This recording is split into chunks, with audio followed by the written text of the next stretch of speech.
Во Србија се одржуваат претседателски, парламентарни и локални избори во Белград и уште 11 општини.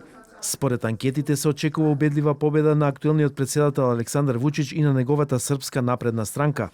Откако гласаше, претседателот Вучич изјави дека е сигурен во неговата победа. Верувам дека луѓето ќе одберат продолжување на економскиот напредок и тоа дека Србија може да биде меѓу оние кои најбрзо во Европа растат, чија економија најбрзо расте во Европа. Изборите би требало да бидат празник за демократијата, но за жал со години не го славиме тој празник, изјави Бошко Обрадовиќ, против кандидат на Вучич од опозицијската Двери. Наша демократија доведена у питање. Денешната демократија е доведена под знак прашање под актуелната власт, но се надевам дека денешниот ден е почеток на политичките промени во Србија.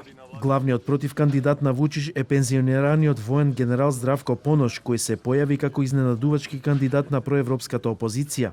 Изборите ги одбележуваат и повеќе инциденти, нападнати се повеќе лица, а опозицијскиот лидер на Движењето за слободни граѓани Павле Грбовиќ добил повреди на главата. Според анкетите во новиот парламент со 250 места ќе влезат 4 или 5 партии. Косовските власти не дозволија да се отворат избирачките места во српските средини на Косово, бидејќи не беше постигнат договор меѓу двете влади. Премиерот Албин Курти инсистираше на тоа српските власти да испратат официјално барање до Косово за одржување избори, што Србија го оцени како притисок за признавање на Косово и одби да го направи тоа. Српските гласачи од Косово гласаа во Тутин, Рашка, Куршумлија и Бујановац.